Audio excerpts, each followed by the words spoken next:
Nice to see you all. Paul, where are you? I'm in a very cramped hotel room in New York. So I'm actually to to make this the most palatable view of my room. I'm actually uh, on my knees, uh, trying to. You can see, sort of in a very cramped hotel room. So just it sounds very glamorous, but that just indicates how unglamorous it is right over here at the moment. Um, so can I share my screen? Is that okay? Yeah, maybe do you want to introduce yourself a little bit? Yeah, sure. So, my name's Paul Sutton. I work for, as David said, I work for a company called C&T. Um, uh, my day job is working for C&T in Worcester, in Worcestershire. The background to the company, some of you will know, is that uh, when David said just now that this is a sort of shifting gear and a movement away from that work around Dorothy. That's not really the backstory of our company. Everything that we do using digital technology is very much rooted in process drama and process methods. And the journey we have been on over the last 30, 35 years is about trying to find a relationship between digital spaces and drama spaces, and much of that work that Dorothy pioneered. And that's the sort of that we often say that much of C&T's work is really just one big experiment. We're just trying to be playful with the relationships between these technologies and the process and methods that we know work so effectively in drama classrooms and drama spaces. So I just want to today, what I want to do is briefly give you an overview of some of one particular technology we've been developing over the last few years, and just give you an insight into hopefully what some of those synergies are and what we see some of those potentials being. So if I can just share my screen, we'll kick off.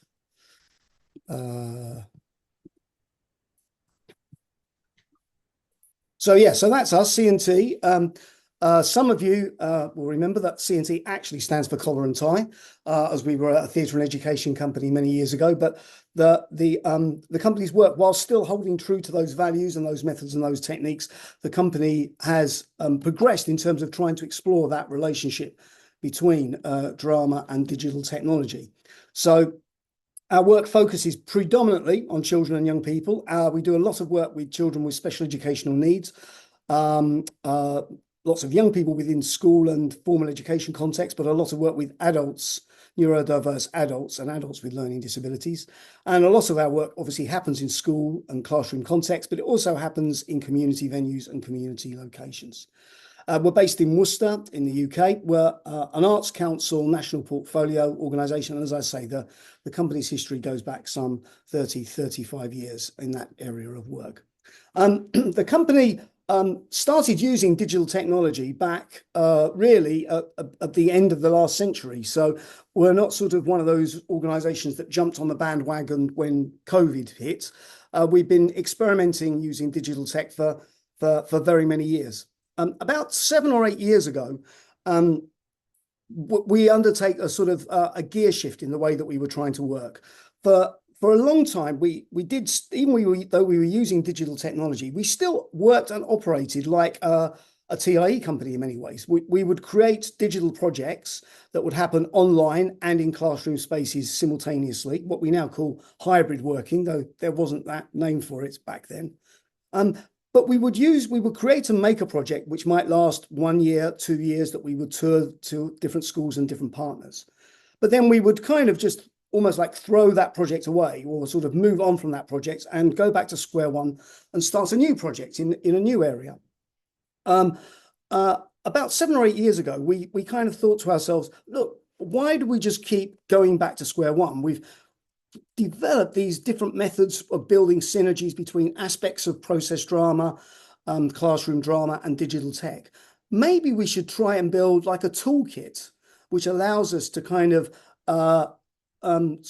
almost more intuitively build online drama experiences and share them in a sort of reusable kind of format, rather than it just being one-off projects that just follow one after each other. And that's kind of really what Prospero is. Prospero is the name of the platform. You can find it if you go online to www.prospero.digital.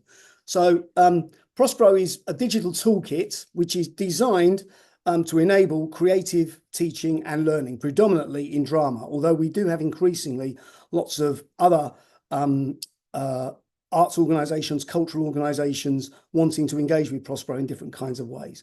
In essence, Prospero is great at teaching things kinesthetically. As you can see from the image on the screen at the moment, it's not about engaging digitally in the way we're digitally engaging in this moment, where we're all sitting here staring at a screen about 6 inches in front of our noses. Prospero is about making things happen in rooms between children and young people and then connecting them globally. It's almost like a digital facilitation platform to make stuff happen between people in spaces. At the core of it are what we call smart scripts, which are these interactive workshops. You can call them workshops, you can call them lessons, you can call them schemes of work, you can call them projects, you can call them stories. Many people look at them who are not from a drama background and go, well, these almost look like participatory video games. But in essence, they just embody all the qualities in drama that we know are so successful about engaging young people and connecting them to the world around them. It's used by C&T, obviously, but increasingly we're partnering with other also arts organisations, with schools, with colleges, universities. Royal Central School of Speech and Drama are a regular user of Prospero, both with their students and as part of research projects. And it's really simple and easy to use. You don't need hugely complicated technology to make it happen. You just need a computer with a web browser. So it will work on a top-end, very exciting, shiny Apple MacBook Pro or a $100 Chromebook that you might want to access and use for drama in the developing world. It's really, it's very, very important to us that Prospero is as accessible as it possibly can be to the most diverse range of participants. So there are two sides to Prospero. You can either be what's called a Prospero player, who is somebody who uses content that has been pre-created in Prospero. So predominantly that's schools or youth groups or organised groups of young people or individuals. It could be the individual people, whether they be young people or people in different community settings want to access it. But it's people who want to consume and make use of the content that's been made in Prospero. And the other side of the equation is to be called what's a Prospero producer. And that is somebody who makes the content in Prospero to share with players. And so the key thing about being a Prospero producer is that you really want to reach people at scale and distance. We don't really see much point in necessarily a classroom teacher creating smart scripts to use in their classrooms, because a teacher can just get up and teach those lessons in those classrooms. That's the point of it. But Prospero allows you to reach multiple people in multiple locations and cross those geographic boundaries and build collaborations in different kinds of ways. So if you're a Prospero player, the core of what you will want to access is this section of Prospero called the Prospero Library. And I kind of flippantly kind of refer to this as kind of like the Netflix of theatre education. Each one of these boxes you can see on the screen is a kind of set of resources that can be streamed directly into a classroom. So this is a set of workshops created with Central School of Speech and Drama about what's it like to go to drama school. And as you can see, there are a series of workshops there down to the right: meet the actors, physical warm-up, vocal warm-up. And you would just click on the play button and Prospero then takes control of your web browser and streams the activities into your classroom onto a whiteboard or computer in that room. And it then digitally facilitates the activity in the classroom. So teachers don't need to worry about managing the technology, uploading different documents, switching between windows. Prospero just seamlessly makes all that happen for you. So the teacher can just concentrate on working with students in the room, and the digital facilitation component just happens almost automatically. As you can see, there's a huge range of different workshops, all created from different organisations and different partners. This is a great one that was created with a community group in Cornwall. It's nothing to do with drama. It just teaches people how to grow their own home produce. But again, it has that kinesthetic quality of something that practical that needs to be taught, that people need to engage in and be playful with. You can see Roundabout Theatre here in New York. they created sets of resources around technical theatre and teaching students some of the basic techniques and methods of stage lighting and stagecraft. So feel free anytime to go and have a look around that Prospero library and see what resources are there.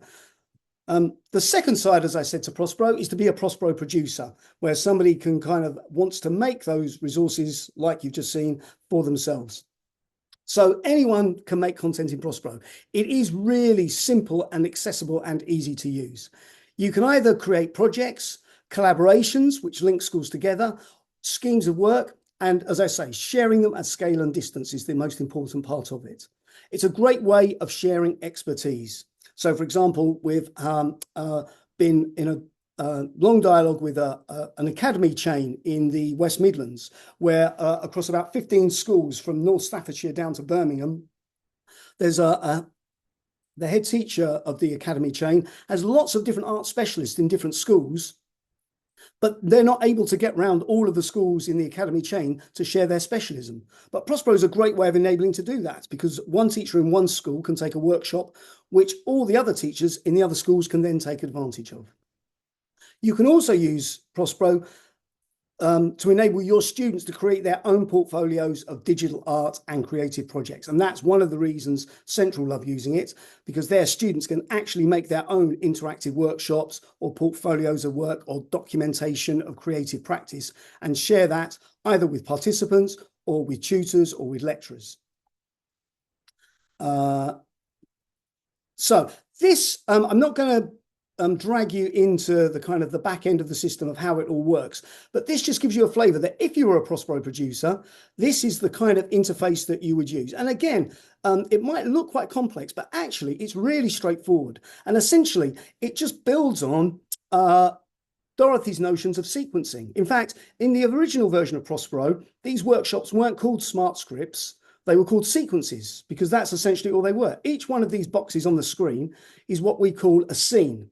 And then within each of these scenes, you build different tasks and activities that flow down. As you can see, this is a project we created in Kenya, working with some community groups and the Trust for African Rock Art. And as you can see, each one of these scenes is just step-by-step video instructions that, that facilitates and scaffolds a process drama activity in the classroom. And where you can see this kind of flow diagram cascading off in different directions, that's where there can be choices and decisions as part of the drama, where students or teachers can access different materials in different kinds of ways. So within this project, you can see there are access to photographs of some of the African rock art we were studying.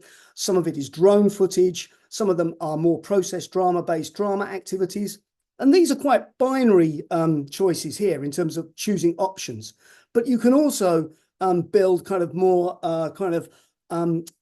core drama decision-making processes as part of it. So you could almost have a forum theatre style moment within a drama where a character, you might reach a crucial point in the drama where a character has to make a key moral or ethical decision. Do they call for the police or pick up a knife? And Prospero can create a branch in the story that can take you in different directions, and you can see the consequences to your actions. So it's a real kind of playful way of building in dilemma and choice and ambiguity and tension into the drama work that you create. So I just want to take you through a couple of examples of the way that we're using Prospero at the moment. So the reason I'm here in New York is because we're doing some work around living newspapers. CNT has been doing work with living newspapers for many years, but it's great to be able to bring it to the Prospero platform now, because it enables us to work in new and exciting ways and engage people in new playful ways. So living newspapers are a form of documentary drama that date back to the New Deal and the Federal Theatre Project in America, where they brought together groups of unemployed actors and unemployed journalists to research the topical news stories of the day and bring them to life as plays. These things called living newspapers. And what we're doing is recreating that form online so that young people can create their own living newspapers, documentary drama-based plays, and share them with other schools across New York City, but also with partner schools in the UK and in Kenya and across Africa.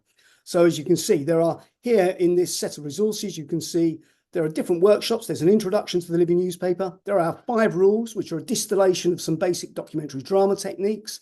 Then there are resources around how to do documentary research, and then staging techniques as to how you can bring those that almost dry documentary research to life as pieces of drama. And each one of these can just be clicked on by a teacher and streamed into the classroom. So ignore that. It's just my computer playing something it shouldn't be complaining. Bear with me a second. So this is just an example of some of that living newspaper work.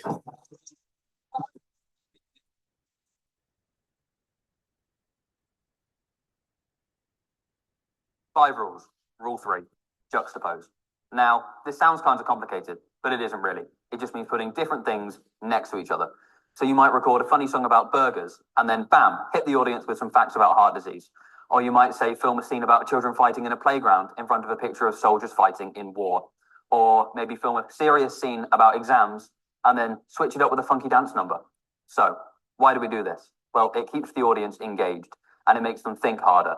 It's also a good way of saying complicated things in a simple way. That's rule 3, juxtapose.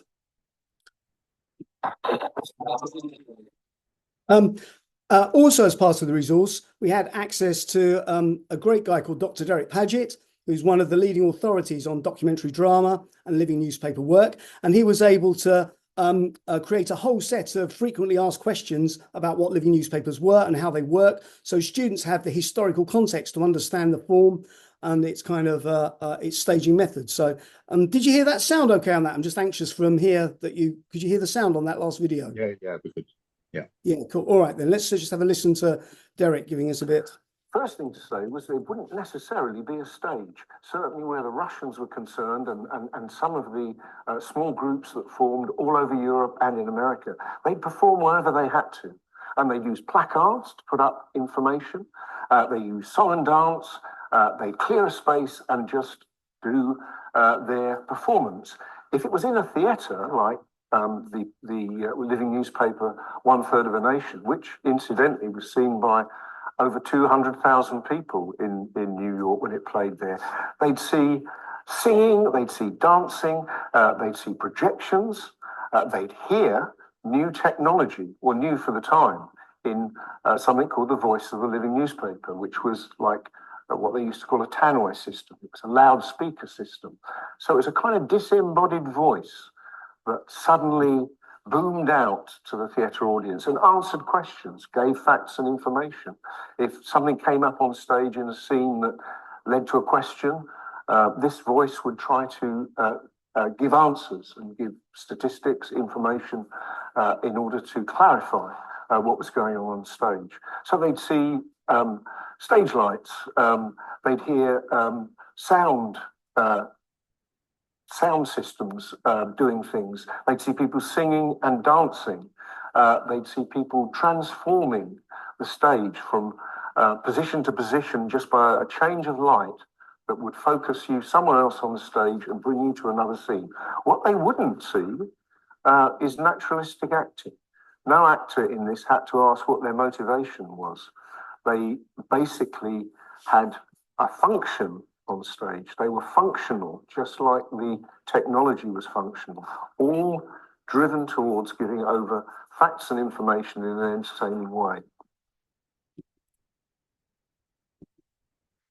Now, one of the great advantages of doing this kind of living newspaper work online is that you're able to bring together young people with a whole range of different voices from different communities. So what's great is that we can find big global topics or themes like climate change, like migration, and then bring those disparate, different, diverse voices together and share their work from their different perspectives. So these are just some of the places as part of what we call the CNT network, where participants can engage in this kind of living newspaper work and kind of share their perspectives on things. And as you can sort of, so for example, this is some of the work that we do in a place called Korogocho, which is an informal settlement on the outskirts of Kenya, on the outskirts of Nairobi in Kenya. And that's Peter Litonde, our practitioner there, who has spent his entire life and career working with schools and communities in Corrigocho.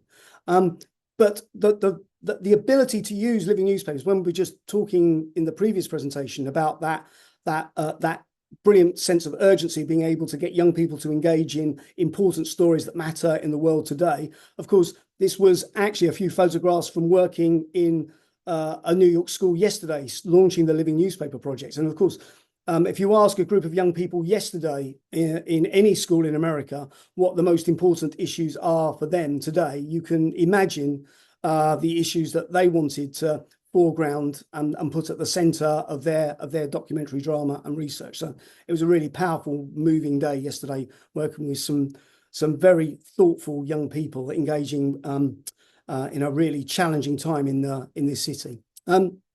So that's kind of living newspapers. Just quickly, a couple of other ways we're using Prospero. This is part of a project that we're developing at the moment with Imperial College London called Mission Control, which is a process drama for students mainly at Key Stage 2, but also at Key Stage 3, where we're working with alongside the UK Space Agency and some of the top space scientists in the world, really, to develop a drama where young people engage in lots of topics and information around a catastrophic space weather event that puts a mission to the moon in jeopardy.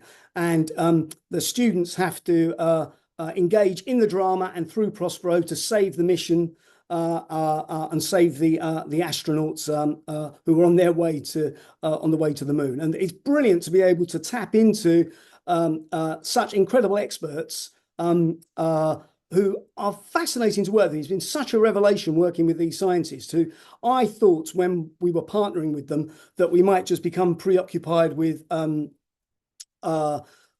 scientific formulas and principles and laws. They're really more interested in the ethical questions around science and space exploration and what it can do or might not do for humanity. And they're a brilliant bunch of people to be able to work with. So hopefully this project will be going live to schools in the next academic year. It's really exciting. And then finally, this is just something that the Royal Shakespeare Company have been developing using Prospero, where they've been creating a whole set of resources around something that they're calling their new Shakespeare curriculum. So just a great example of how another arts organisation has just picked up Prospero and kind of starting to use it in a whole range of different ways to enable and facilitate their work. And they've built some incredible resources. You can only imagine the bank of media content that they have going back over 100 years. And to be able to kind of animate that and bring that to life for schools and students is really exciting, where they can add sections of text and scripts. There can be homework lessons set for students to use. There are forms and documentation that they can access and teachers then can go back to and reflect on. So there's a huge range of kind of exciting resources that they're working on creating and sharing. So that's it. That's a sort of brief overview of some of the things that we're trying to do with Prospero. And how we're trying to engage in schools. And I suppose that just that final thing to say is drama is at the core of it. Absolutely. That's the core behind everything that we're trying to do. The technology is just the means toward the end. It's not the end in itself. Thank you very much, Paul. And when I said it was a change of gear, I simply meant it's I know that you're working within Dorothy's legacy and tradition, really, that whole and that's what's interesting really about what you're doing. As you say, it's an experiment to try and make that kind of work happen with using digital means, digital technology. And because I think some resources that we get online leave people passive, if they're used in classrooms, it tends to be just watching a screen, basically. So it is, and I think the reason why I put this as part of today is I think that we have to be occupying that space. We have to be creating digital work, digital resources that can be used in the classroom, that draw on the rich legacy that we've got of process drama, Man of the Expert, and so on. And we're not just leaving it to people to, that click on the button and play the video kind of resource that we've got so often online at the moment. Questions? Well, I would say, just one quick thing on that, David. But we often say, people ask us when we're recruiting practitioners, people sort of say, what do you need? Do you need Are you looking for people who are technologists, or are you looking for people who are drama practitioners? And obviously we need people who are technologists as well to build these websites and resources. But in terms of the actual creative work, we always say, look, I can teach, and Prospero can teach a good drama practitioner to make content digitally. You can't teach a great web developer to be a drama teacher. You know, it works one way, but not necessarily the other. My plan is to let's open it up now to some questions and comments, and with Paul, and then I'll move on later to the work I'm doing with Jill Adamson. So, any questions, comments for Paul at this point? And I'm wondering also if people have experience of working digitally in the classroom themselves. There's this awful thing nowadays, of course, that young people seem so dependent on technology. And, you see people in restaurants, two young people sitting at a restaurant, and both of them looking at their phones and not talking to each other. So I really like the fact that you're talking about, well, these resources are not, it's not that kind of experience. It's a collective experience. It's making it a collective experience and not simply an isolated experience in using these resources. And it is dependent, isn't it, on the practitioner in the classroom? How much is that the case, Paul? Yeah, I mean, again, some people, when they first hear about their work, think, oh, this is just about putting drama teachers or drama practitioners out of jobs. And that's not the case at all, because even if Prospero says now you need to get into groups of 5 to do activity A, B, and C, Prospero can't make the young people get into groups of 5. You still need a teacher in the room to engage with people. If there's an engaging discussion about Trump winning the election as part of a living newspaper workshop, Prospero can't respond to what the young people say and the nuances of that conversation in the room. You still need a teacher to be able to engage and respond playfully to what's happening there in that space. But what Prospero just does is it adds another level of mediated resources and interactivity into that experience, and the ability to connect with other young people in other contexts. But the practitioner, the human being in the room, is still a vital component of what this is all about. Yeah. Rebecca. Unmute yourself, Rebecca.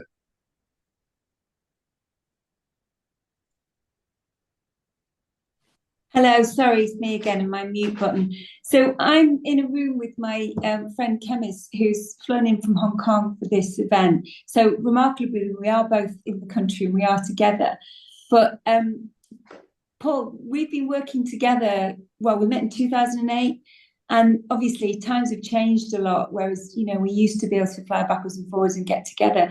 So we're just fascinated by what's available, because our collaborations have been curtailed, not just because of COVID, but finances and all sorts. But the will is there to keep working. And a bit like our last speakers, there are issues in Hong Kong and tensions in Hong Kong that have made a lot of our work quite difficult as well. So just to say, thank you for that. It's a real inspiration. And if you've got any ideas about, how that might work and things, perhaps any contacts that you've had, because we want to keep working and collaborating, but we have faced some insurmountable problems. Yeah, yes. And obviously, although we're just starting working with a really exciting Chinese PhD students, and we were sort of slightly anxious that Prospero might not work in certain political cultures and contexts, but he's absolutely confident, thinks that there's no reason why Prospero might not should not work in China or Hong Kong.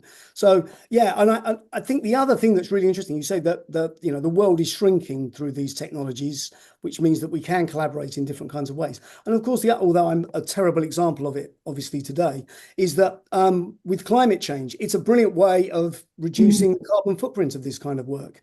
That that actually you don't have to travel to the other side of the world necessarily to do all those things. And even though we do a fair degree of travel, we've done the calculations, and actually when you look at the amount of drama activity Prospero enables that if you were just doing it in person would have a much, much bigger carbon footprint than digitally facilitating it does. Again, it doesn't replace the need sometimes to just get in a room with another person, but it means that you can enable collaborative work and dialogue to happen in different, more accessible kinds of ways. And it just means that that those things that sometimes we know. We talked a lot during COVID that the initial first things with using these digital spaces is that when you were on Zoom calls endlessly for one day after the other, that there was rarely those points at which you just have silences. We all know, like when we're doing drama in a room, sometimes there's just a very long pause while people are thinking of things. But Zoom just kind of makes you want to fill the space constantly. There can't be dead time ever. And so, Prospero, I think, tries to do that as well. That ability to just have space and time to talk and let things settle, I think, is an important part of the processes as well. Yeah, thank you. So we'll be in touch, I think, somehow. That'd be brilliant. Yeah. I'd love to hear from you. Let's have a conversation. Yes. Hi, Theo. Yes. Hello. I have heard you talk about this before, and I keep meaning to explore it further, and I will do. What I was struck by this time was I had a sudden memory of Time and Tune when I was in primary school, and how the teacher mediated. You remember that's like BBC broadcast that went into all primary schools, and it was like music and poetry, and then the teacher would mediate it, and we'd do activities, and I'm struck by how things have closed down so much now, that it's much more, I think maybe it's to do with PowerPoints, and it's much more that teachers are told they must do things a certain way rather than use the resources in creative ways, but also that idea that your students might be generating resources and materials that other students might then pick up, like that kind of rolling role. So I'm just going to try and find an opportunity to use it, maybe integrate it with the theatre and education projects that we do at the end of the student teachers year or something like that. It's fantastic. Rolling roll, and I heard somebody mention it earlier this morning when I dipped into an earlier conversation. Rolling roll was the starting point for us using digital tech online. That ability to kind of remember something that when Dorothy spoke at the York conference many years ago, and I remember when she talks about her 4 models, I think it was, and I remember as part of Rolling Roll, there's almost a throwaway sentence, which was probably around about 1996, 97. And she goes, "What a wonderful rolling roll opportunity a website is." And obviously she would never have anticipated quite where we would end up. But that's exactly true. I think that's where that notion of a cultural exchange and collaboration in Prospero comes from, really, that possibility of Prospero doing that. And I think as well, just one other thing. I remember being at a conference many years ago, and we were working to develop, back then it was a CD-ROM. It was like we were working in Roll to create a CD-ROM back in the days when there was Encarta and things like that. And there was, I can't remember who it was now, but there was a theatre director who got up in the plenary at the session and was saying, he said, "I don't really like this digital stuff. I don't like it." She said, "The problem is with digital, it's all these ones and noughts. It's yes and no." And she kind of went, "For me, theatre is about the gap between yes and no." And I think that's something I really hang on to, that there shouldn't really be anything in Prospero that's just about click there or click there and life's as simple as that. It's the space between it and enabling that complexity to happen that's the most important part of it for me. Brilliant, thank you. That's a great point to end on, actually, Paul, that point about how do we make that complexity and how do we make that space happen with digital means. So thank you very much, Paul. Brilliant. Pleasure. Sorry, I can't stay with you guys. I've got to get off to a school now. So let's have a great rest of the day and a great rest of the conference. Thank you very much, Paul. Cheers. See you soon. Okay, so yes, I was talking about digital work and how I think it's a space we have to occupy. And I have to be honest, there's part of me that's a bit of a Luddite here, that kind of resists using digital means in the classroom. And that's all I'm saying is it's for me, it's a shift as well. I'm trying to make a shift and think through what kind of resources would you make and how do you make them to continue what Paul was saying, this complexity and this space, because part of me still prefers paper. There was a thing that Dorothy used to say, that if you had something that was on a piece of paper, like a letter, don't do it so that everybody in the room has a copy of it. Do it so that there's one between two. Because that way people have got to talk. There's this bonding element going on. You're looking at it together, you're talking together. And if it's just on a screen, there's a certain remoteness to it. So part of me still prefers paper. If I'm doing work with a map,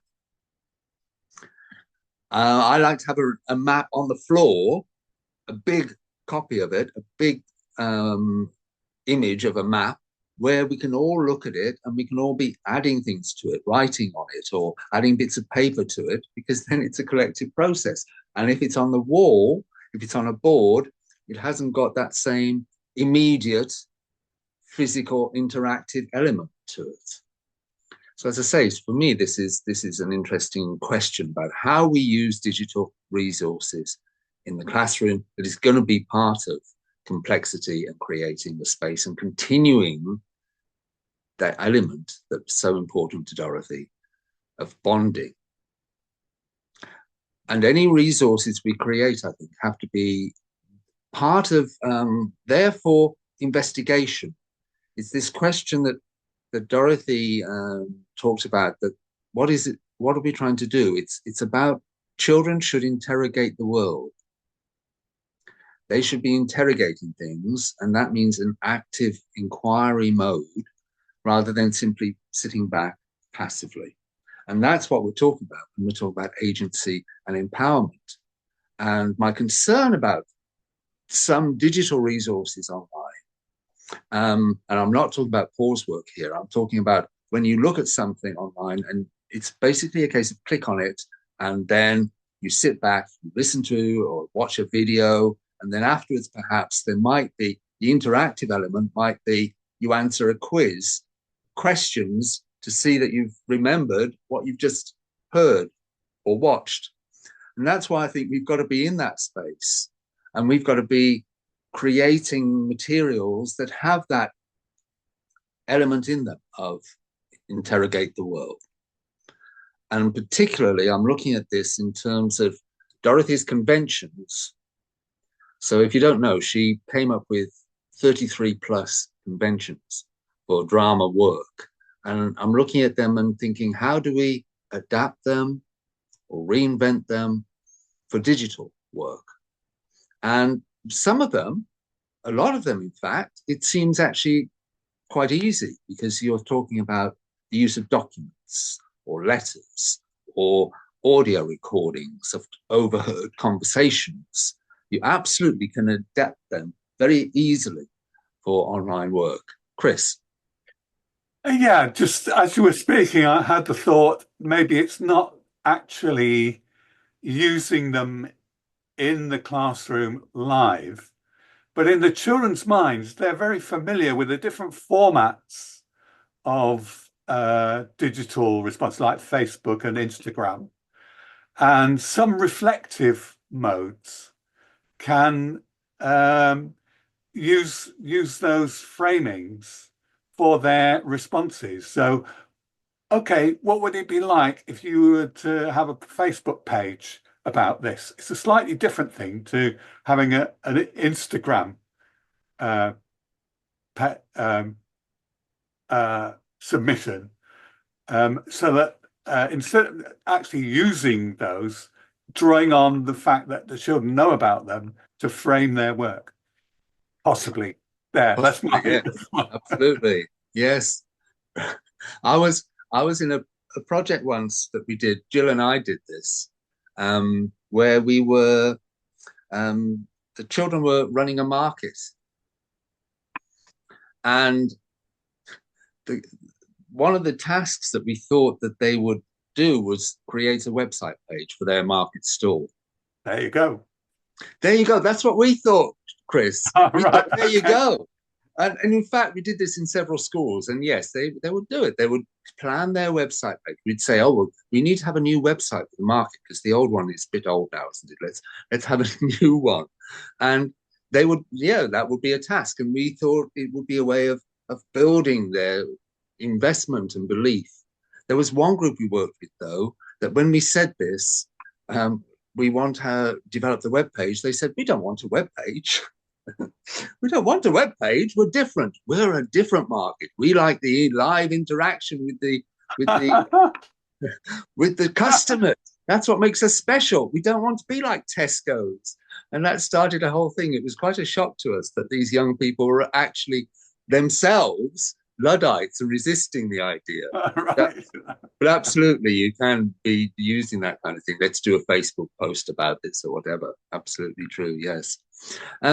I think that the resources you create, though, I think if you're creating resources to be put online, then there needs to be that element of incompleteness about the materials. Because there is this thing about when you've got videos, say, that people watch, that it gives all the information. And that is what's leaving young people passive. So I was in the Florence Nightingale Museum the other day, and there was a video you could watch, which was designed for young people, which was somebody in role as Florence Nightingale telling the story of her life. And it was all done in a lively and engaging way, but it's all just leaving the young people passive listening to this. And it doesn't have that element of active investigation, inquiry, agency, which is what we're looking for. And that's what comes from Dorothy's tradition. So we're looking at, we've now got a grant. The Mantle Network has got a grant from the National Lottery Heritage Fund to do a project looking at Dorothy's history and heritage work, talking to people who did that kind of work with Dorothy, recording it. So we've got oral history interviews so we can understand more of what she was doing and the strategies she was using, and also working with schools to see how we could adapt her ideas, her strategies, and use it today with young people, meeting curriculum targets and so on. So, and we're also working on that project with the Black Country Living Museum. So one of the things that I'm trying to do is look at what she did and also how we might reinvent it for digital materials to be posted online. That's partly because the Black Country Museum, the experience of the Black Country Museum is, you go around, it's a wonderful site. It's got buildings from the past that have been moved there specially to be preserved, or reproductions of old buildings from the Black Country are there from different periods of time. And there are people dressed in costume, and some of them speak to you in role. And it's great that the Black Country Museum wants to work with us because they want to take up some of Dorothy's work and integrate it into their practice. And so that's very exciting. But children go there and they're not really prepared for the experience. They're not prepared for the encounters. They just go along and they meet somebody who is dressed as a salesman from the 1950s or whatever, who talks to them. There's no kind of, it just happens to them. As they go through the museum, they just have these interactions. And really what I'm looking at, one thing doing is, okay, if we had some resources online that they could look at beforehand, and then they go to the museum and then they meet people, that might expand the whole experience and make it richer and make it deeper for them. If they have some sense of the history or some sense of these people that they are meeting, because the people they meet are actually based on real people from the Black Country history.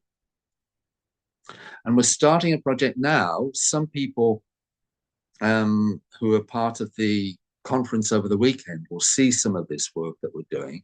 We're basing it on the story of Sister Dora, who was a nurse in Warsaw in the 19th century and a kind of Florence Nightingale figure. And it's that I'm working with some students. They're going to be enrolled in the museum. but we're also trying to produce some materials, some resources that young people could watch or engage with online before they go to the museum, and how that might make the experience so different for them of going to that museum and meeting those people.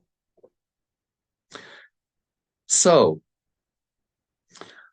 in looking at Dorothy's conventions and how we might reinvent them and how we can maintain this element of whatever we produce and put online, there needs to be that active, engaging, inquiry element to it. Many of the conventions, as I say, you can translate quite quickly and easily maybe. But the question of teacher in role, and you can't obviously have that live interaction with somebody if it's a film of somebody and it's maybe a resource online that is just there for people to watch rather than being an interactive event. That's different, obviously. If you've got somebody online who is in role and it's a Zoom session and the children are talking to them live, then that's different than if it's a piece of film. Chris? Yeah, I just had a thought.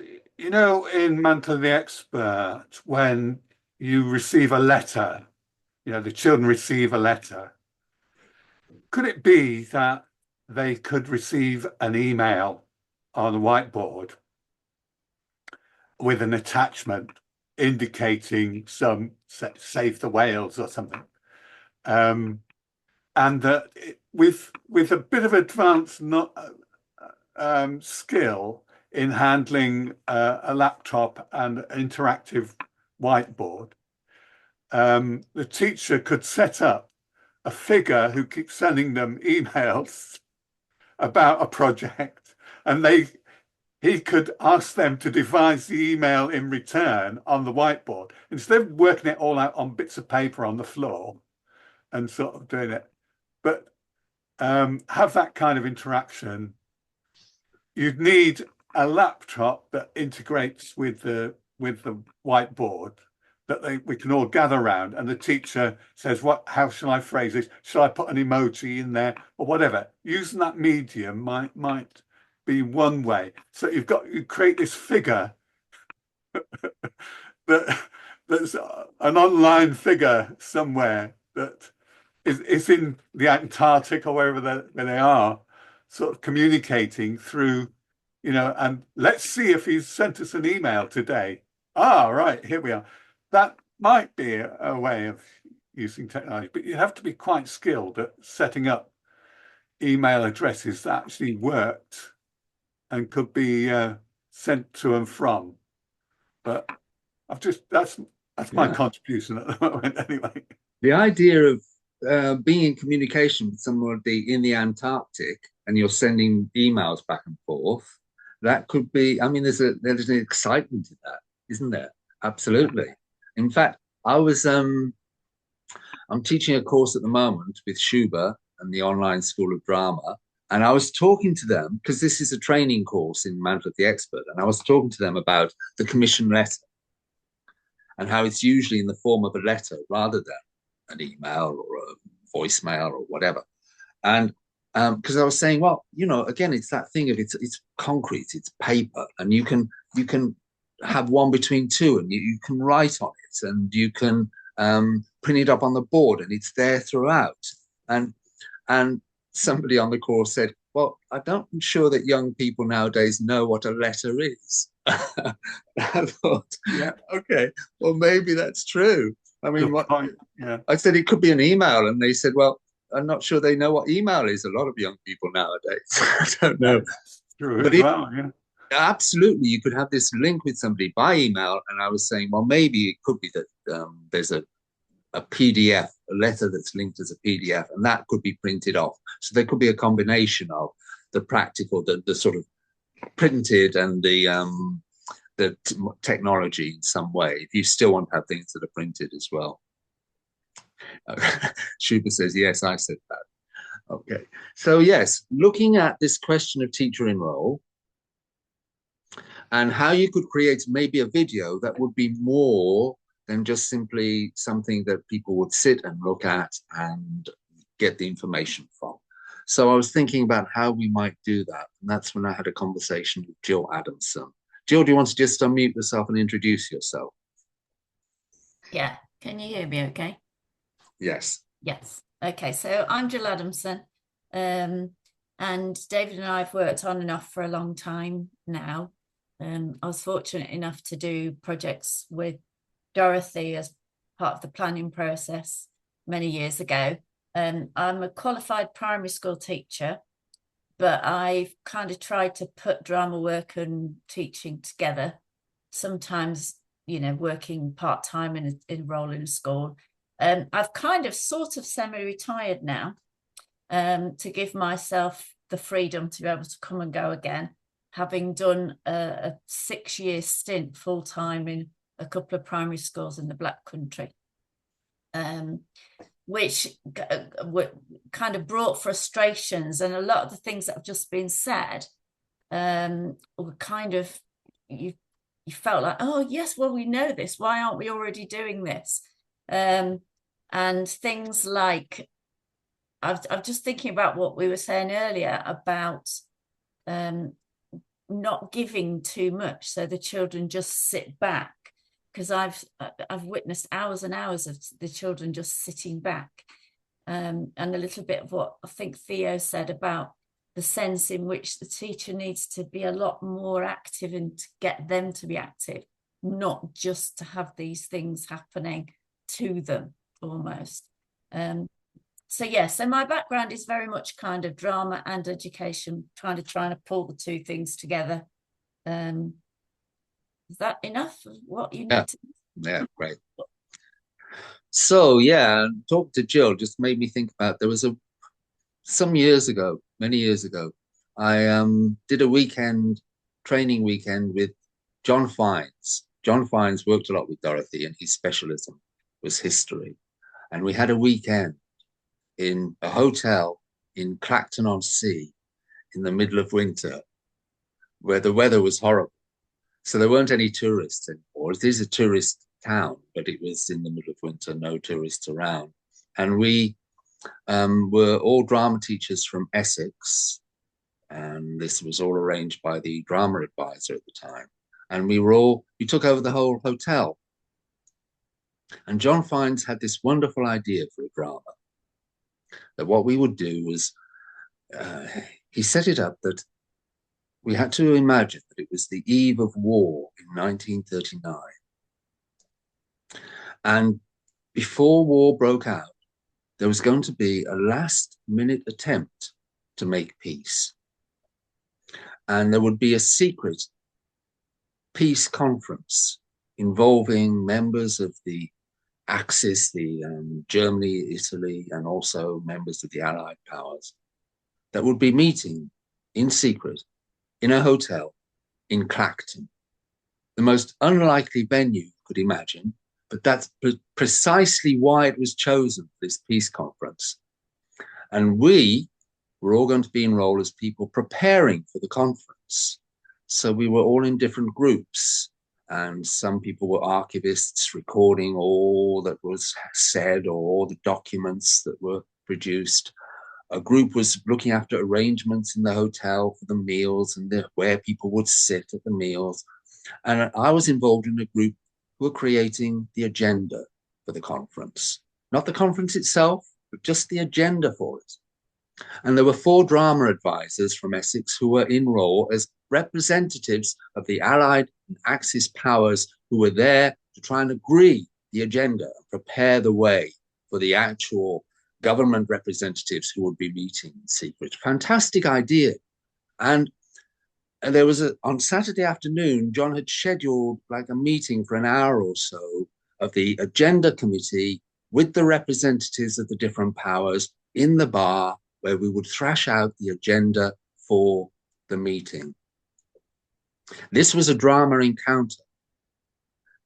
For Dorothy, any drama encounter really had to be a kind of a struggle where the young people involved in the drama were working for an outcome. And this was a really intense drama for us in that bar for that more than an hour on that Saturday afternoon, because it was so difficult to get these difficult personalities, all with their own agendas, to agree one common agenda for the peace conference. And so this was a really intense experience for the four of us who were on the agenda committee and these four people in role. And it's so much delicate negotiation had to go on to try and get them to agree. And at a certain point, John Fiennes sent somebody into the room, into the bar, and this person opened the door and said, "John says you've got to finish." And we said, "Why?" And he said, "I don't know. John says you just got to finish. You got to come out." And we just ignored it because we couldn't stop, because we were so involved in this whole drama situation, and we couldn't stop. We had to carry on until we'd come to a resolution. And we were in there for like 2 hours in the end. And when we came out, we were really on a high because we'd been involved in this drama. But we came out and we realized that the whole drama around us had collapsed, because nothing could happen while we were in that bar sorting out that agenda. Everything stopped outside and everyone was bored and frustrated and switched off. And John was looking very unhappy.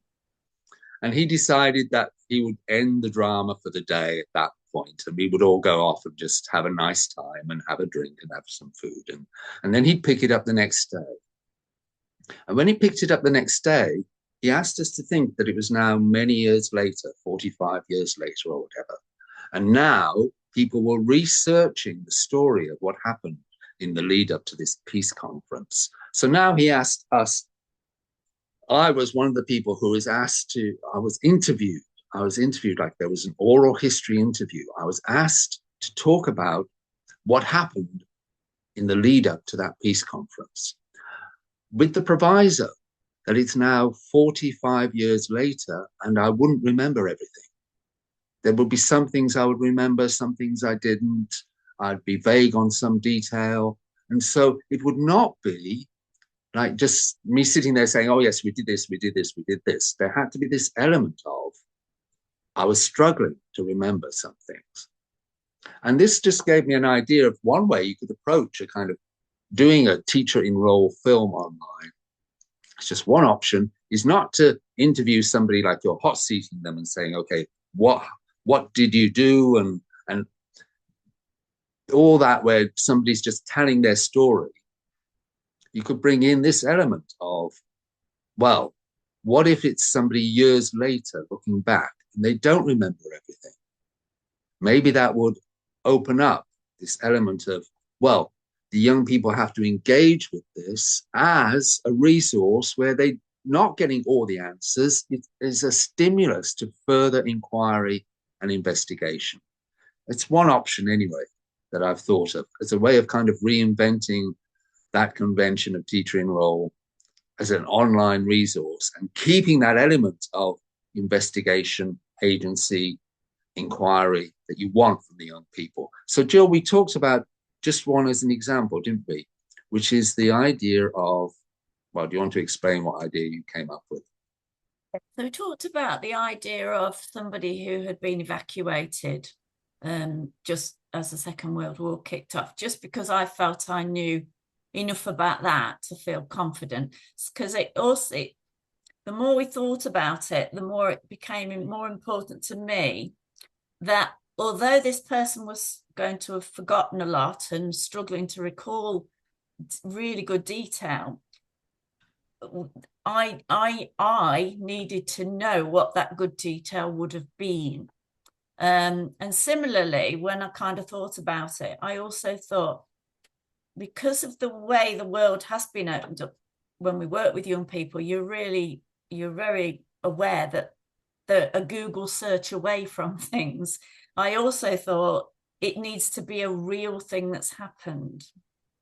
So again, although the person's going to be very vague, if young people got enough clues in there, or they could get interested enough, if they go the distance, they also, it's got to be something real that they can actually find. Now that might be part of my preoccupation with you know, mystery dramas and detective series, but I have a real thing about there's got to be some meat that it's based on. So having looked at that and thought about that, I then looked at a place that I felt I knew quite well that the person could have been evacuated to, and I chose South Devon. And so I then needed to know, well, who got evacuated to South Devon? And fortunately, there's really good documents, including newspaper articles of young people from Acton who were evacuated down into South Devon around Dartmouth area. So it kind of, it opened up the idea of this is all, it's got all the bedding is underneath. And that bedding does need to be underneath, but we're just going to choose key bits that are going to be part of what is heard. And hopefully, if we got skillful at it, the bits that we choose will leave the gap for the young person to be, oh, well, that sounds familiar. Or, oh, and the gap for the teacher to be able to kind of, oh, what you know, what does that make you think of? Or I wonder how we feel about what's just been said there. So that kind of, having gone through that process, it felt like, yeah, so it's there's more to it than just somebody who can't remember something. It's got to have a lot more layers underneath. A little bit like filleting information from a book that you're going to use. So that's kind of that's where I went after we'd spoken about it. So go on. Well, I was going to say, David, so the kind of things that we talked about were how the person would speak. So do we want to give some examples of that? Yeah.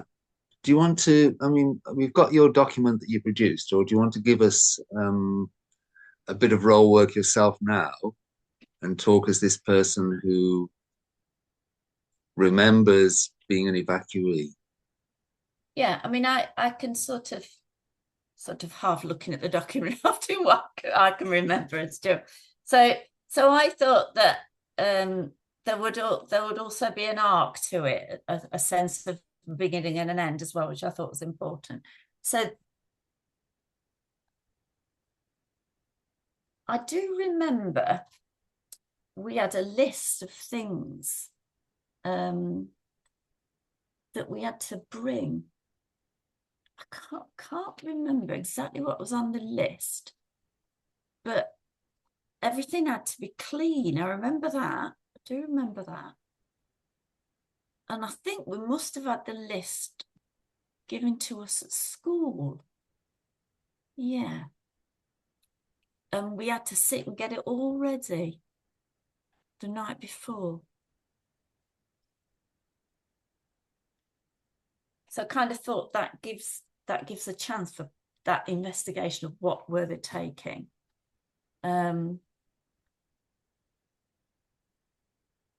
I also remember as well, my mum and dad had a huge row. I was upstairs and I could hear them talking. I never heard them talk like that before. Well, shouting. Yeah, I remember that.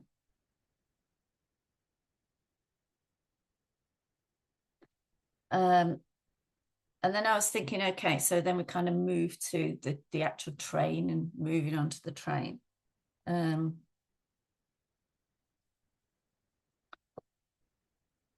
We were on the train for ages, I think. Yeah, we got on and we set off. That station, that Paddington. And when we set off, it was like all buildings. And then we could see into people's back gardens. I thought, oh, that's strange. And then after a while, it was like the buildings stopped and we just went through bits where there were buildings and other bits was all fields and things. And then I must have gone to sleep because suddenly everybody was shouting, and I woke up and we were like right near the sea. The train was right near the sea, and you could like, felt like we were going to go in the sea. It was incredible. And then I just kind of looked then, and we went past a place with a castle, and somebody said there's a cathedral as well. We went past a place with a cathedral, and then we got there.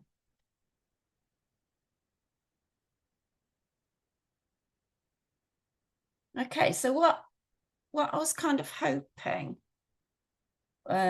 with just those little bits was there is a journey, there's a train journey that's traceable if you wanted to do it with the young people, or and there are activities and things that can come out of it, you know, like mapping what she's remembered and what she said, and again, you can build in as much or as little as you want to give ideas of what they would do if they wanted to try and create a map of the journey that she'd had. So that's sort of where my head was. And then obviously the narrative could extend, and she can talk about what it was like when she was actually there, living there as the evacuee. And again, that might take you into other areas that you might want to work with the children and discover with them as part of their learning. And that kind of took me right back to where we do start with Mantle, and we have the balloon and the enterprise carrying the basket of the curriculum, and it's almost in a miniature version. That's what this role thing needs to do. You kind of need the teacher in role needs to carry the basket, but all the clues, there's only clues in the basket. There's not everything, because they need to, the young people, the children need to be able to do that as well. So that's kind of what I thought was worthwhile playing around with. So it'd be interesting to get an idea of what people thought about that. Yeah, thanks, Jill.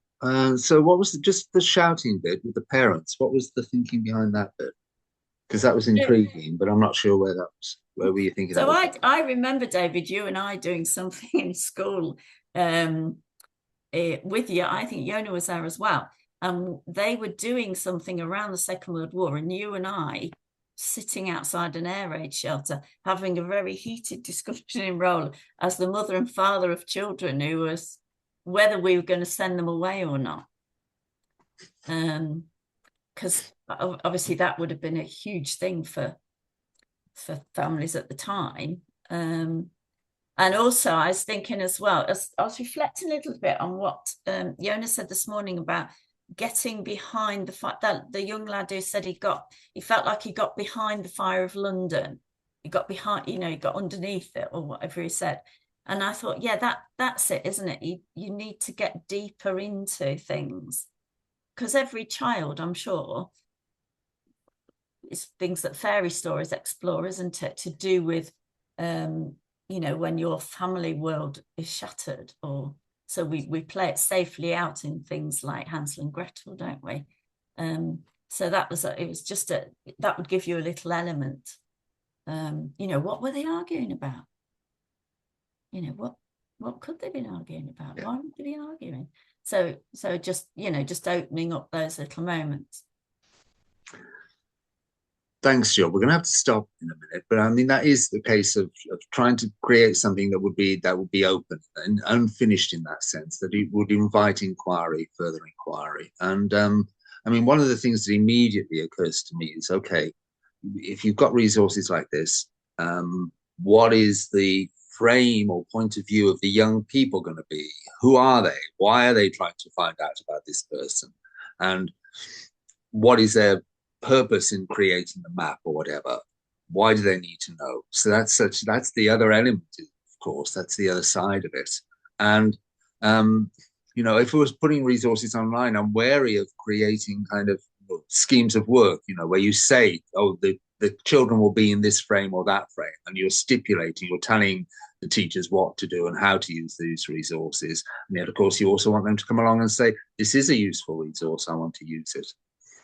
Any points or questions? This is early work for us. This is something that we're developing at the moment, and trying to find different ways of making these things work. Any thoughts or comments or questions at the end? Theo.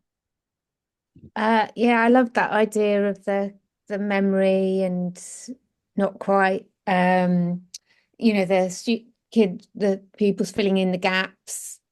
And I was thinking about there was that evacuee TV program that my kids, when they were little, absolutely loved. I mean, it is quite compelling. And there's lots of aspects of it as well that draw them to, you know, the strict school teacher or the different, or the jobs they have to do. When sometimes they had to, obviously, you know, they were quite abusive situations. And, you know, I think it's important to address that, the emotional thing of leaving your parents not knowing why and where you're going, that would be quite a draw. But I like your idea as well of the mystery. I mean, and that, I think their engagement, to motivate them, they must have to find something out, maybe for your maybe for your family, maybe maybe you're losing your memory as a character, and they know there are some gaps that need to be filled, or that there's someone you keep talking about and they don't know why, and nobody quite knew what happened to you when you were evacuated, and maybe there's some mystery around that or something. I mean, actually, you would be quite old now, wouldn't you, if you had been evacuated? Yeah. As a character. It was 90 or something, didn't you calculate? Yeah, so the children that's particularly written about in the newspaper article that's published, they were secondary school pupils. So the youngest would be 11.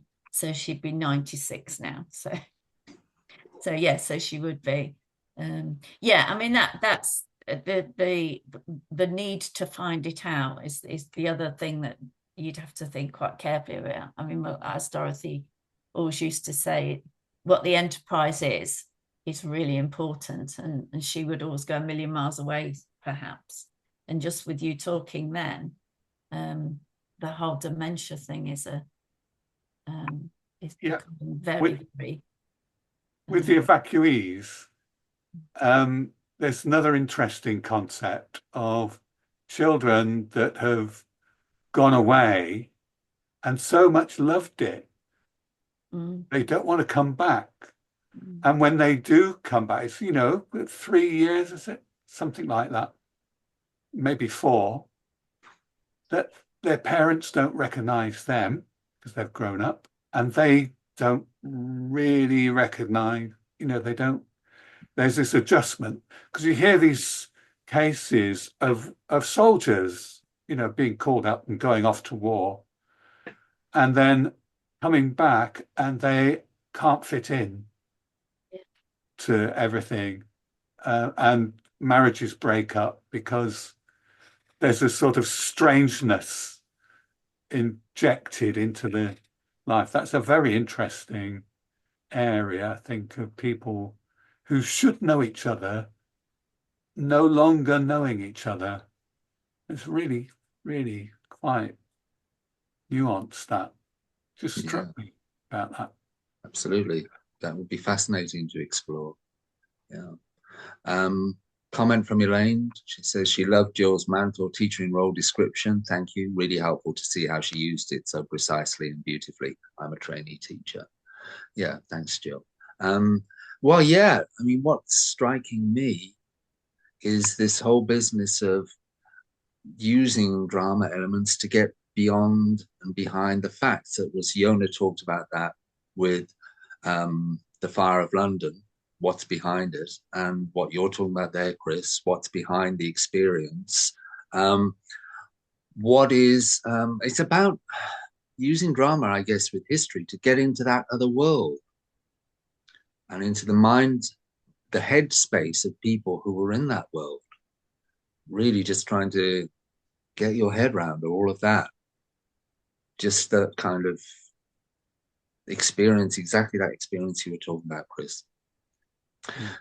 So what we're going to do now is Vaishali and Vishakha aren't here today. They've been doing a lot of digital work, and they've recorded a 20-minute film about their digital work.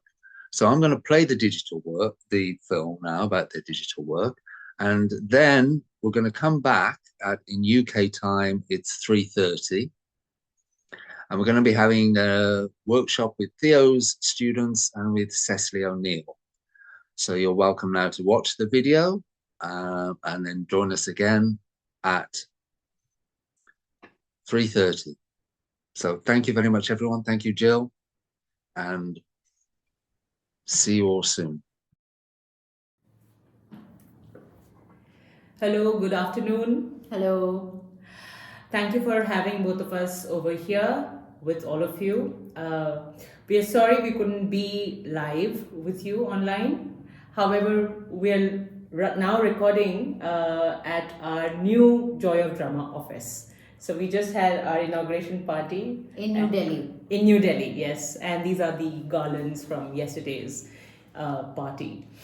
So it's very interesting that we are talking about online drama because that's where we have found our feet in. And we still continue to do online drama online with children across the globe. And we would like to start with answering the first of the questions that David had sent us. Yes. So the first question that David, you had sent us was, how can we make drama work in a digital age? Now, the first thing that both of us believe that we should keep in mind when we look at digital is embracing technology. Yes, I think this is one of the most important aspects of doing online drama. COVID or pandemic was just sort of a fast track to the online age. We are already in the digital age, and it's the only future that we see. It's not going to go away, and the more we embrace it, the more we can use it to work with. I think that's going to be the way ahead. Yes. So having said that, online is about to stay and will stay. It's not going to leave us. However, once we are back from the pandemic into again in-person sessions, I think the hybrid system of working with drama with children is also gaining momentum, and it is going to gain more momentum according to us, what we see. From what we see with growing time constraints in children's lives, hybrid is going to be the way ahead. So let's talk about how and why does drama work. We all know that drama works beautifully when the three ingredients or elements of drama come together, which are expressive, iconic, and symbolic. It is very important that all three components are there in a good drama session, and online we made sure that all three would be there. So we used various ways to look at online content which could feed into these three elements. So we looked at so we used a lot of photographs, a lot of paintings, a lot of music. And when I say music, it's not just songs or instrumental music, but used a lot of soundscapes to enhance our performances, to use for our online audio plays, a lot of background sound effects, and I would say a lot of video content, sometimes to expose them to documentaries, interviews, journals. So we have used YouTube and Vimeo extensively. In fact, we have made sure that there would be an iconic component through video or a symbolic component through text, maybe shared on Zoom through the share option. So we made sure that the children who were working with us would be exposed to these different components during the period of their session, which is 90 minutes. And I think it worked because we never made it a dull class with just sitting down and listening to the facilitator. But it really was a dynamic live class where it was all in action, a lot of movement based, because there was an idea when we used to talk to parents about how online would go like, and they always had this notion that maybe children will get bored, children will sit and look at the screen, a lot of screen time. That was a big concern for parents. But when they saw us in class, I think one class was enough. We were running around, we were making it a lot of movement based, very interactive, with chats always open, always people on unmute, no going off video. So and also we limited the number of participants, so we wouldn't take more than 6 students online, so that at the max there would be 7 screens open online on your screen. But before that, before we went into doing online, we did a lot of experimenting with the mediums which are available online. So Zoom was finally what we chose to kind of go with, and we still are on Zoom.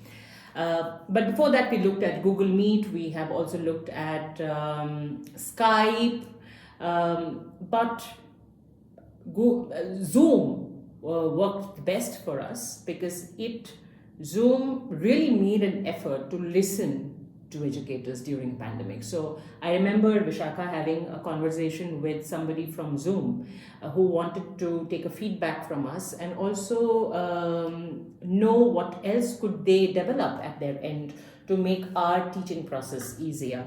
Where we had mentioned how sharing sound along with video should be joined, and you should not have another marker or a button or a tick to press share sound, which Zoom has also done. So I think they were very proactive as a company to support and help and understand how we work as educators in various fields.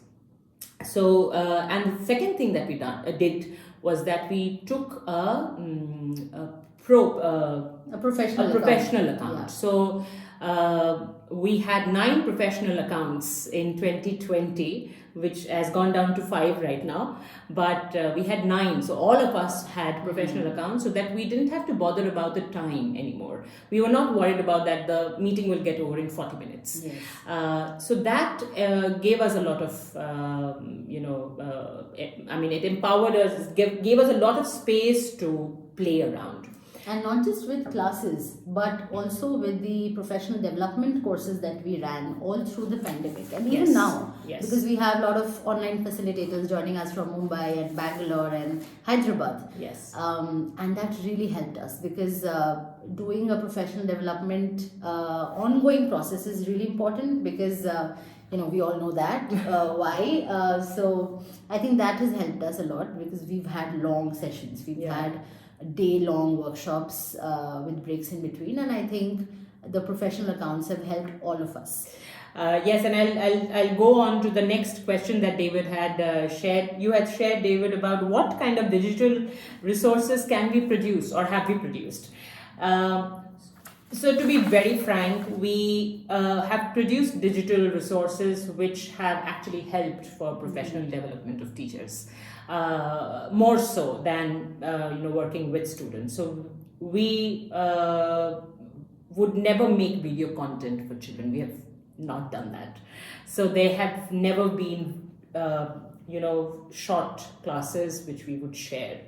We would not even record classes for the children to catch up on. Yeah, and I think we did that because each of our facilitators are different from one another, and how you do a game would be so different than somebody joining us from Hyderabad, one of our facilitators from there. So just to not curb them in that energy that is somebody else's, I think we never recorded anything to be used in class, because everybody had a different energy with the same activity. And we also did not produce any video content that the teachers could share with the children. So there was no video content as such that was produced, but we did produce a board game, which was an online board game that we had created called the Read Runner.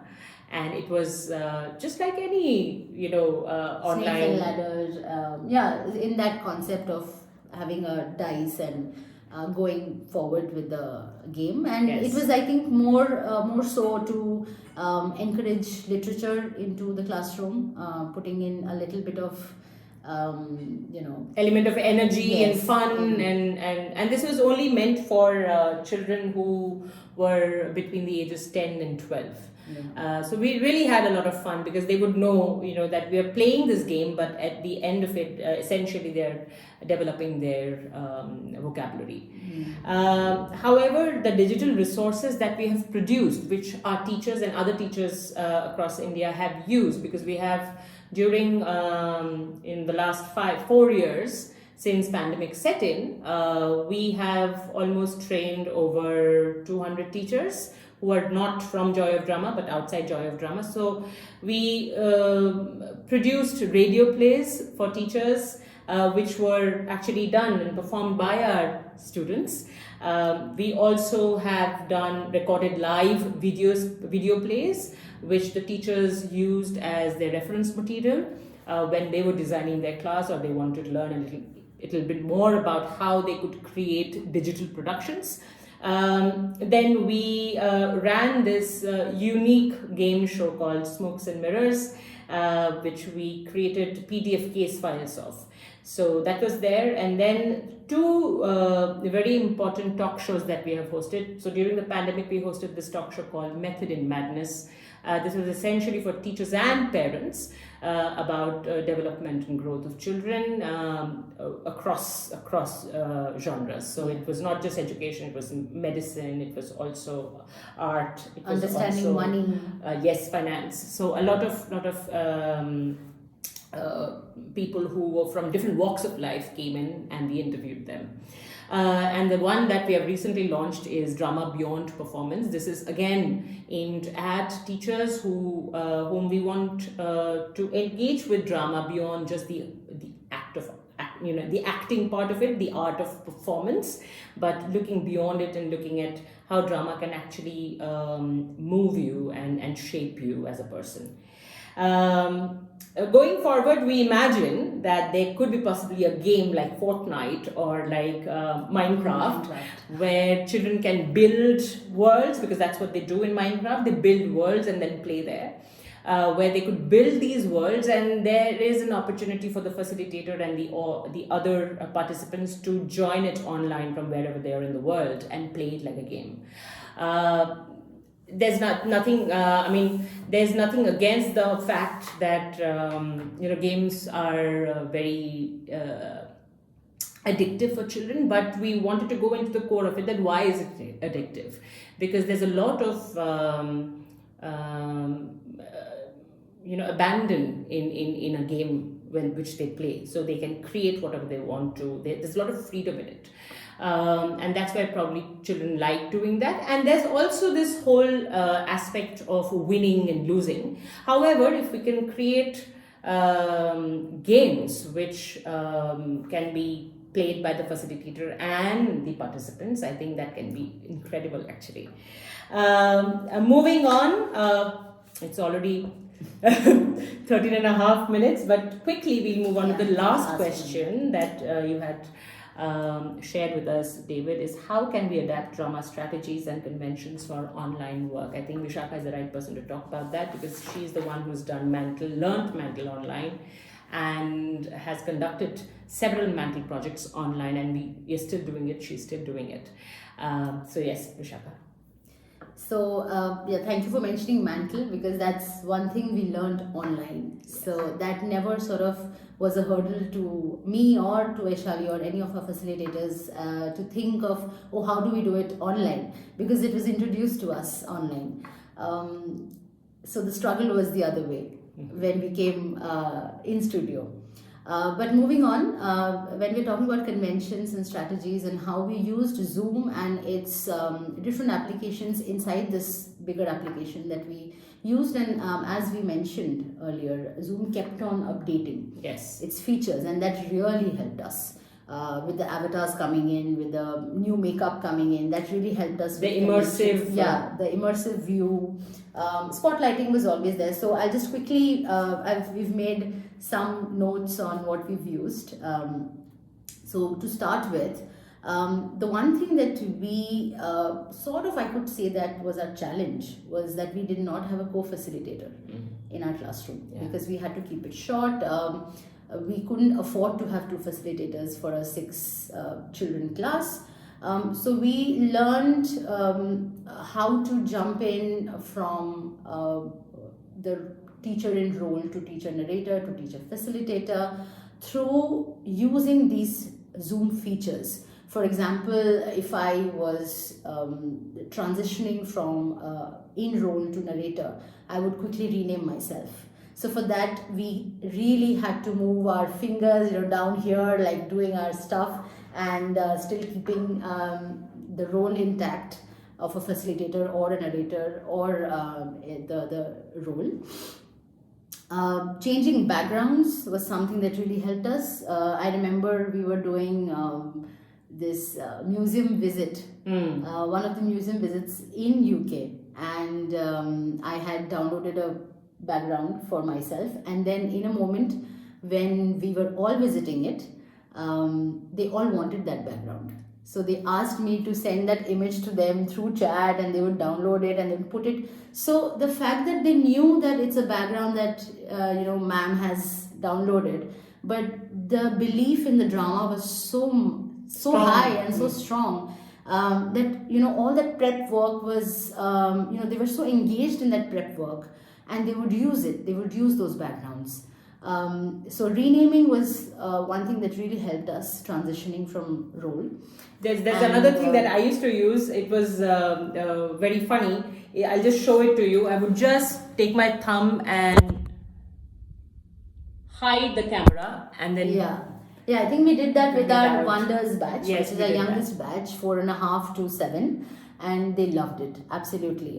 That small thing really brought in that imaginary world alive for them. And when needed, which was very rare, we used a costume element. Yes. We tried not to, succumb to that.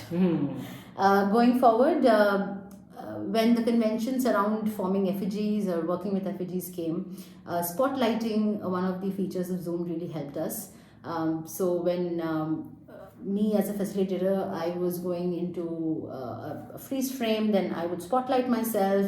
If I was taking help of a child to help me with that activity, then we would both go on spotlight, and anybody who wanted to add something to the effigy or mold it in a way, then they would be added to the spotlight. So just the view, how the children viewed the class, and the features that they had really helped us. So that's where immersive view came in, gallery view came in, a spotlight, and then they added one more thing which really helped us, was the host could freeze the sequence, the chronology of who comes after whom in the class. And that helped us play a lot of games where we were imagining the class as a circle, and they could really imagine it as a circle because they were all one after the other. We also used a lot of polls. Polls was again another feature. added, I think, after 6 months of Yes. pandemic. And So during one of our productions, so usually we use polls during our live productions to interact with the audience. So we once had an improv based production where we would stop and then we would ask the audience, which way do you want this to go? And then we would take it that way. So we have used poll, we have used breakout rooms to do the rumors. yeah, I think the strategy of rumors we wanted to do in trios or in pairs, and I think breakout rooms really helped us there. Sometimes you could just automatically put anybody in any room, but then if you wanted a particular child to be working with another child, Yeah. who would complement each other, would help each other, then you could, sequence that as well. So Yes. that really helped us. And the last would be the Yeah. filter. Yes. So filter, there's a black and white filter which you can use, and we have used it to create flashback still images, which worked beautifully because it just transports you into a different world when you change the filter. So we would go into sepia if it was an old historical moment. We would use another thing called vivid, which if it would be a memory that we would be creating, or we would use black and white if we are showing somebody's past, fictional past. So it was beautiful the way the children really adapted filters and adapted the whole setting of Zoom. And the more we believed in it, Vishakha, I think the more they believed. Yeah. And I think the only factor that worked for us is that we embraced technology the moment pandemic hit. We did not doubt technology. Yeah. And that's why I think we've gotten where we are. And today we are sitting in our new office. So thank you so much for having us. I hope you have a great discussion. If there are any questions that you would like to ask us, we'll be very happy to hear them later from David. And if we meet at the conference, which we have a flight to catch tomorrow morning. So we will come and we will meet you, and we would love to chat to you about this. Thank you so much. Thank you. Bye.